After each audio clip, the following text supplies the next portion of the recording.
ये तीनों साहबी जब पहुंचे, अम्मा आयशा ने कमरे में पर्दा लगाया हुआ था। कमरे के उस पार अम्मा आयशा बैठी हुई हैं, इस पार ये तीनों लोग बैठे हुए हैं। जैसे ये तीनों लोग पहुंचे, अब्दुल्ला बिन जुबैर पर्दे के उस पार जाते हैं और अपनी खाला के गले लग करके रोने लगते हैं और कहते हैं, खाला जान मुझको माफ कर दीजिए, मुझे वो बात नहीं बोलनी चाहिए थी जो मैंने बोली है। गौर करो मेरे भाइयों, आज के दौर में कौन अपनी गलती को मानता है, लेकिन अब्दुल्ला बिन जुबैर ने अपनी गलती को माना। का खाला जान माफ कर दीजिए, अपनी खाला के गले लग करके रोने लगे। खाला कहती है, नहीं नहीं, मैंने बहुत बड़ी कसम खाई थी, मैं अपनी कसम को नहीं तोड़ूंगी, मैं तुझसे बात नहीं करूंगी। अम्मा आयशा जब ये बोलने लगी, इधर से ये दोनों साहबा कहने लगे, अरे अम्मा आयशा, आप तो नबी की बीवी हैं, आप तो नबी की बड़ी चहेती बीवी हैं, क्या आपने नबी का ये फरमान नहीं सुना, क्या आपने नबी की ये हदीस नहीं सुनी, ला यहिल्लु लिमुस्लिमिन अन यहजुरा अखाहु फौqa सलास, किसी मुसलमान के लिए जायज़ नहीं कि अपने मुसलमान भाई से 3 दिन से ज्यादा ताल्लुक तोड़ के रखे। अम्मा आयशा, आपका भांजा है, आपकी बहन का बेटा है, चलो मान लिया उसने गलती कर दी, अब माफी मांग रहा है, आप माफ कर दीजिए, अपने भांजे को माफ कर दीजिए, उससे बोलचाल शुरू कर दीजिए। वो दोनों उधर से उभार रहे हैं। अगर एक गैर मुस्लिम अगर पत्थर की मूर्ति के आगे सजदा करता है और वो जहन्नमी है, वो काफिर है, वो मुशरिक है, तो वही काम एक कब्र के सामने और एक मजार के सामने करने वाला मुसलमान मुवहिद कैसे हो सकता है और जन्नती कैसे हो सकता है। ये पहला हक है, अल्लाह ने अपना हक बयान किया। वाबुदुल्लाह, अल्लाह की इबादत करो, वला तुशरिकू बिही शैया, और अल्लाह के साथ किसी को शरीक न करो। अल्लाह का अधिकार किसी और को न दो। ये पेशानी झुके तो अल्लाह के आगे झुके, ये हाथ उठे तो अल्लाह के आगे उठे, अल्लाह के साथ कभी शिरक न करना। दूसरी चीज, वबिल वालिदैनि इहसाना, और अपने माता पिता के साथ, अपने माँ बाप के साथ तुम भलाई करते रहना।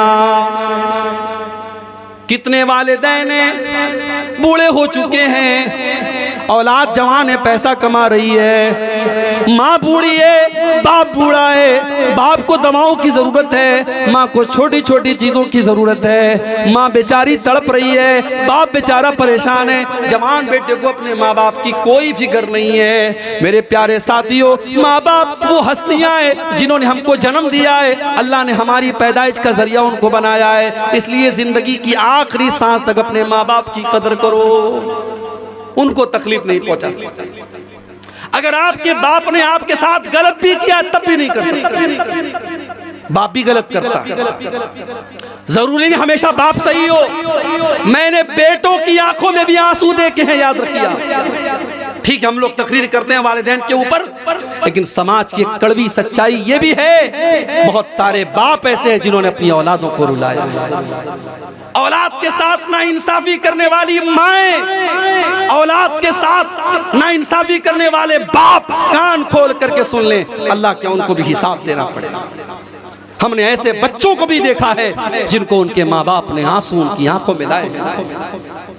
अल्लाह के नबी के सामने एक साहबी आते हैं, उनका नाम बशीर है, उनके बेटे का नाम नोमान है। साहबी कहते हैं, अल्लाह के नबी, मैं अपने बेटे नोमान को अपनी एक ज़मीन देना चाहता हूँ, एक खजूरों का बाग देना चाहता हूँ। अल्लाह के नबी ने फरमाया, ऐ बशीर, क्या आपके और भी बेटे हैं? कहा कि हाँ अल्लाह के नबी, और भी बेटे हैं। आपने पूछा, क्या आपने सारे बेटों को खजूरों का बाग दिया है? नहीं नहीं, है अल्लाह के नबी, सबको तो नहीं दिया है, मैं इसी बेटे को देना चाहता हूँ। आपने फरमाया, ऐ बशीर, ये जुल्म है, ये अत्याचार है, ये नाइंसाफी है, और अगर तुम ये चाहते हो मैं इस नाइंसाफी पर मैं गवाही दे दूं, वल्लाहि ला अशहदु अला जौरिन, ऐ बशीर, मैं इस जुल्म के ऊपर गवाही नहीं दे सकता।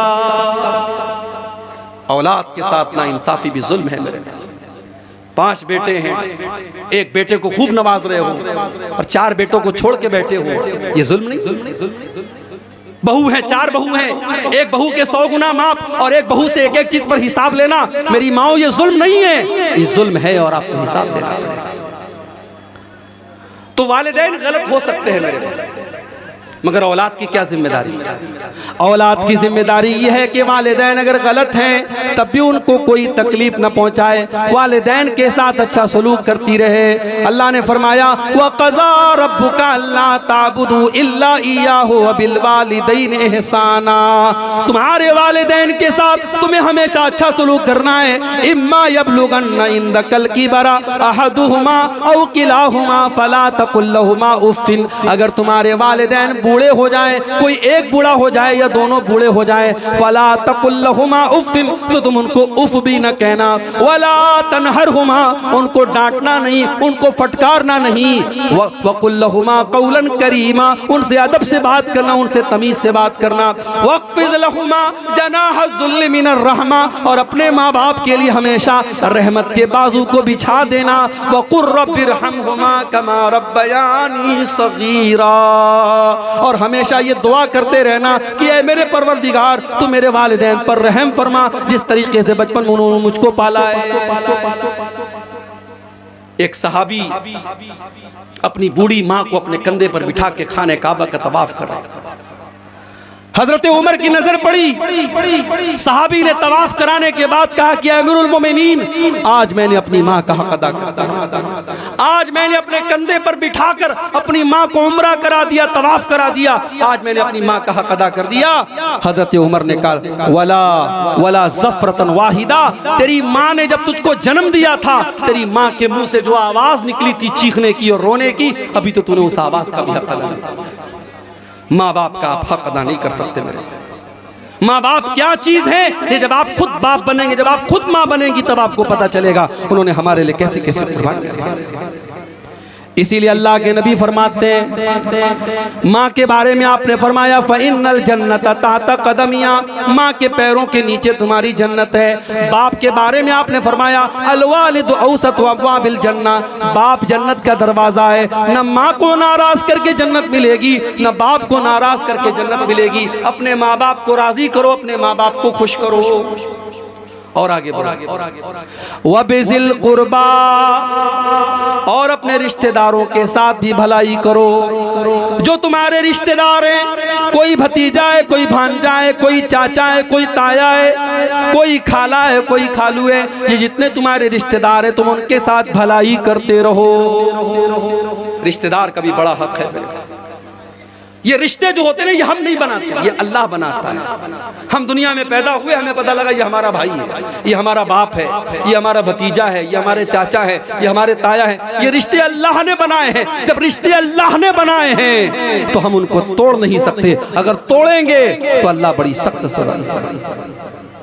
अल्लाह के नबी फरमाते हैं, जब अल्लाह ताला ने सारी कायनात को पैदा किया तो रिश्ता जो है ये अल्लाह के पास आया, और रिश्ते ने आकर के कहा हाजा मकामुल आइज़ बिका, ऐ अल्लाह मैं तेरी पनाह में आया हूँ, अब तू बता दे मेरे साथ क्या सलूक होना चाहिए। अल्लाह ने फरमाया कि ऐ रिश्ता, जो तुझको तोड़ेगा, जो तुझको काटेगा मैं उसको काटूंगा, जो तुझको जोड़ेगा मैं उसको जोड़ूंगा। जो रिश्ता तोड़ेगा अल्लाह उसे तोड़ेगा, जो रिश्ता जोड़ेगा अल्लाह उसे जोड़ेगा। इसलिए रिश्तेदार का हक अदा किया करो।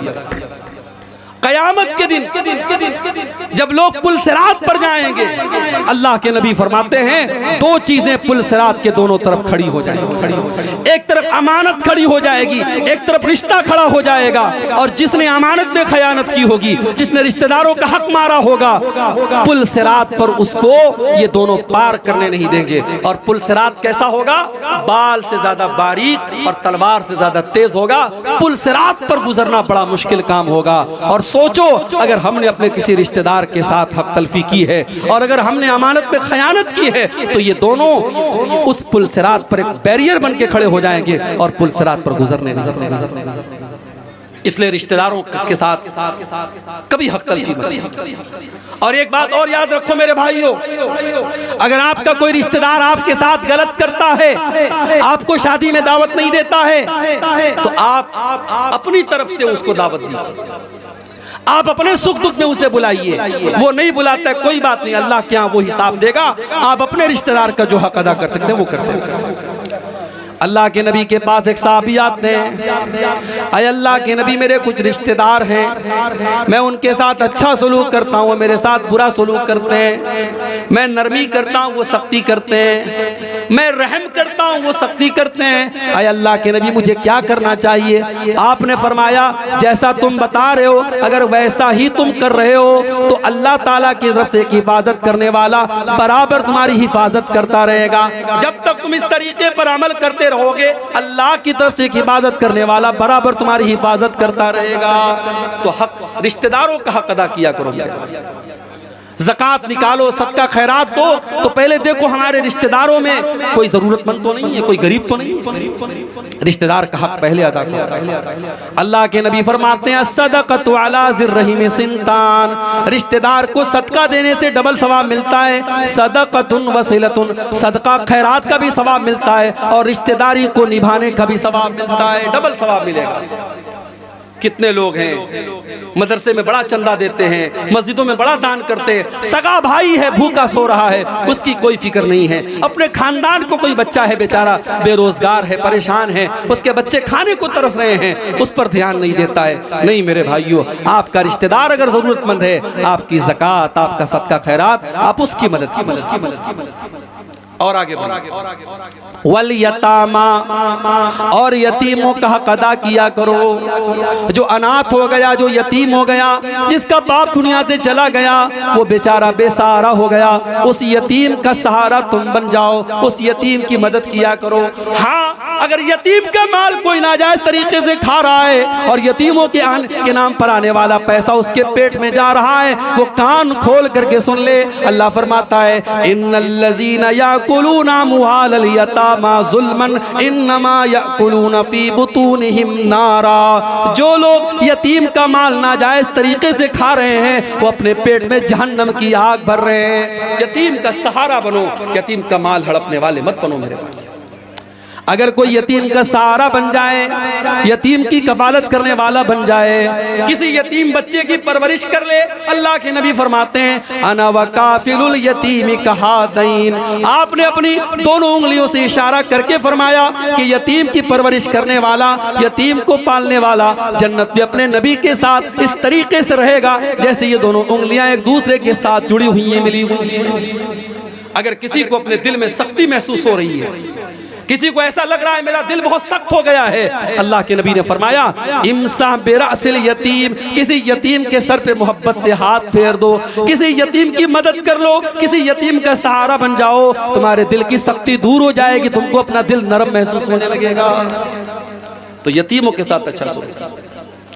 वल मसाकीन, और गरीबों के साथ तुम अच्छा सलूक करो, गरीबों को पाँव की जूती न समझो।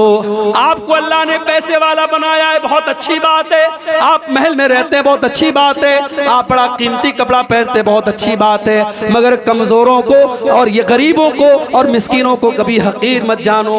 अल्लाह के नबी फरमाते हैं हल तुनसरून इल्ला बिज़ुअफ़ाइकुम, हो लोगो जब अल्लाह तुम्हारी मदद करता है तो इन्हीं कमजोरों की दुआओं की वजह से करता है, इन्हीं मजबूरों की दुआओं की वजह से करता है। अल्लाह गरीबों की और कमजोरों की दुआओं को पहले सुनता है। गरीबों के साथ अच्छा सुनता है। हमारे नबी गरीबों के साथ मिलजुल के रहते थे, दुआ किया करते थे अल्लाह के नबी, अल्लाहुम्मा अहयिनी मिस्कीना व अमितनी मिस्कीना वहशुरनी मअ ज़ुमरतिल मसाकीन, ऐ अल्लाह मुझे मिस्कीन बना करके जिंदा रखना, मिस्कीन बना करके उठाना और क़यामत के दिन मिस्कीनों के साथ मेरा हशर करना।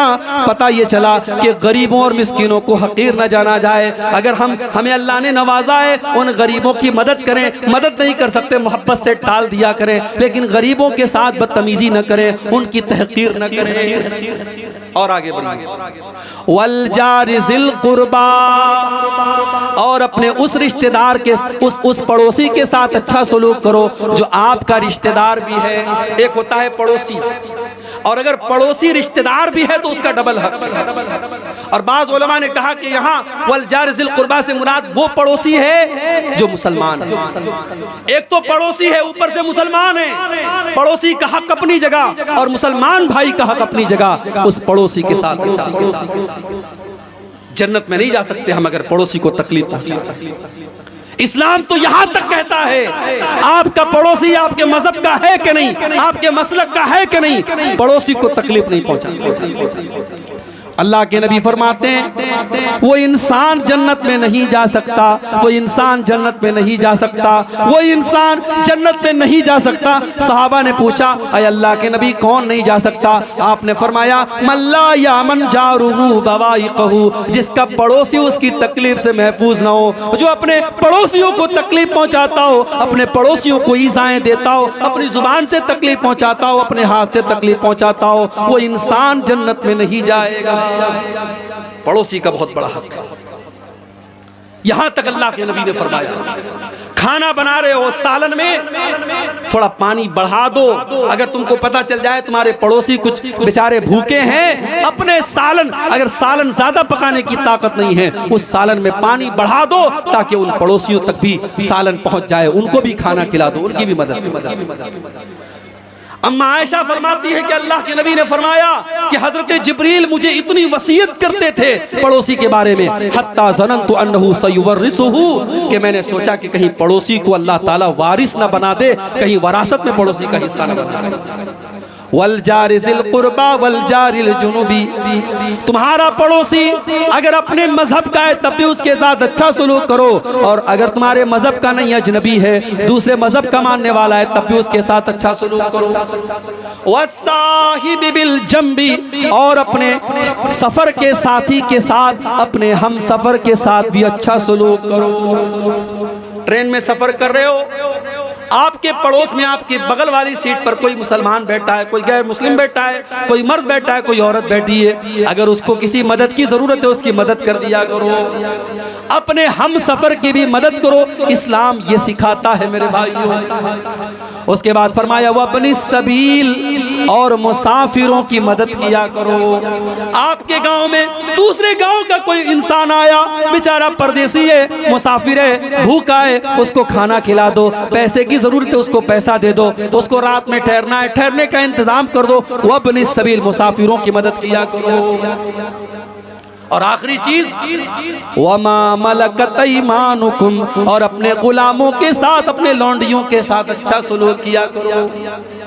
हजरत अनस 10 साल तक अल्लाह के नबी की खिदमत करते हैं, और 10 साल तक अल्लाह के नबी की खिदमत करने के बाद कहते हैं कि 10 साल का अरसा गुजर गया, न तो आज तक कभी नबी ने मुझको मारा, न डांटा, न बुरा भला कहा, और मैंने नबी के जरिए कभी कोई सख्ती नहीं देखी। अपने नौकरों के साथ, अपने अंडर में काम करने वालों के साथ हमेशा अच्छा सुनते।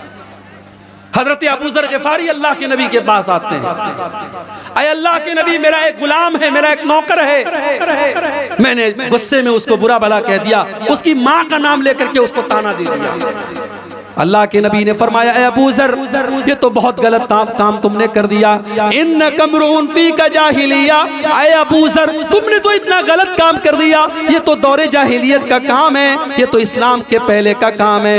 ए अबू ज़र तुम्हारे ये जो नौकर चाकर हैं ये भी तुम्हारे भाई हैं, ये अलग बात है, अल्लाह ने तुमको मालिक बना दिया, अल्लाह ने उनको तुम्हारा नौकर बना दिया, वो तुम्हारे अंडर में काम कर रहे हैं। ए अबू ज़र अपने नौकरों को भी वही खाओ खिलाओ जो तुम खुद खाते हो, और जो खुद पहनते हो उनको पहनाओ, अच्छा खिलाओ, अच्छा पहनाओ, अच्छा उनको पिलाओ, और अगर कोई काम उनके ऊपर डालते हो उस काम में उनकी मदद किया करो। इस्लाम वो मजहब सिखाता, वो मजहब है मेरे भाई जो गुलामों के साथ, लौंडियों के साथ, नौकरों के साथ भी अच्छा सलूक करने की तालीम देता है। अब जाहिर है जो मजहब गुलामों और लौंडियों के साथ अच्छा सलूक करने की तालीम देता है, क्या वो मजहब इस बात की इजाजत देगा कि आप अपनी बीवी के ऊपर हाथ उठाएं? बहुत सारे लोग हैं अपनी बीवियों को जानवरों की तरह मारते रहते हैं और ये समझते हैं कि साहब हम बड़े बहादुर हैं, हम बड़े तुर्रम खां हैं, हमारी बीवी तो हमसे डरती है। माफ कीजिए, बीवी को डरा करके रखने वाला शौहर बहुत अच्छा शौहर है। जो लोग ये कहते हैं ना बड़े फख्र से अपनी मूंछों पर ताव दे के कहते हैं साहब मेरी बीवी तो मुझसे दब के रहती है। बीवी को दबा के रखना कौन सा कमाल की बात है? बीवी को ऐसे रखो कि बीवी आपसे मोहब्बत करे, आपकी चाहत में परेशान हो, आपके बगैर रह न सके, जिस तरीके से हमारे नबी सल्लल्लाहु अलैहि वसल्लम अपनी बीवियों को रखा करते। और याद रखो, जब पड़ोसी को तकलीफ देना हराम है, जब गुलाम को तकलीफ देना हराम है, तो बीवी को तकलीफ देना कैसे जायज है? इसीलिए अल्लाह के नबी अपने आखिरी खुतबे में, जिसको खुतबे हज्जतुल वदा कहा जाता है, उस खुतबे में आपने फरमाया अय्युहन्नास इस्तौसु बिन्निसाई खैरा, ऐ लोगों अपनी औरतों के बारे में अल्लाह से डरा करो, अल्लाह से डरा करो, अपनी औरतों के सिलसिले में अल्लाह का खौफ अपने दिल में पैदा करो। फ़इन्नकुम अखस्तुमूहुन्ना बिअमानिल्लाह वस्तहललतुम फुरूजहुन्ना बिकलिमतिल्लाह।